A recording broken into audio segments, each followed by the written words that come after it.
Ազգային ժողովի հարգելի փոխխոսնակ, հարգելի գործընկերներ, ճիշտ ասած այս հայտարարագրման խնդիրը որ դրվեց, իմ համար օրինակ շատ հետաքրքիր հարցի լուծումը, ասեմ ինչի համար, օրինակ ընդդիմության սպասարկող մի քանի ակտիվիստ կարելի է այդպես անվանել կամ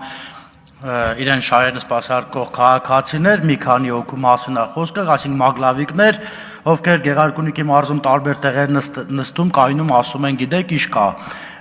օրինակ Գրիգորյան Նարեկը միլիարդերա դիզել, Երևան Հյուսային պողոտայում տները առել, այ ինքը իր անունով չի գրում, իր հորքուրի, մորքուրի, քերու, էս մյուսի անունով է գրում։ Հիմա այս հայտարարի լինելուց հետո կտենանք ով ինչ ունեցվածք է դիզել,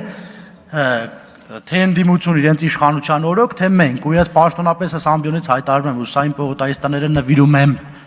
ցանկացած մեկին, ով կապացուցի, որ ես ընդեղ տուն ունեմ, ես հորքուրս, մորքուրս, քերրից չգիտեմ, իմ բարեկամներից որից եմ մեկը, իսկ ինչ վերաբերում Տիկին Խամոյան, ասում եք քաղաքացին մորթելու է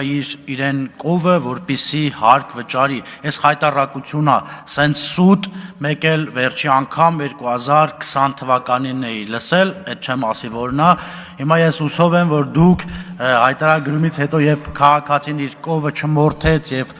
հարկ չվճարեց, հուսով եմ այս ամբիոնից կգաք ու ներողություն կխնդրեք,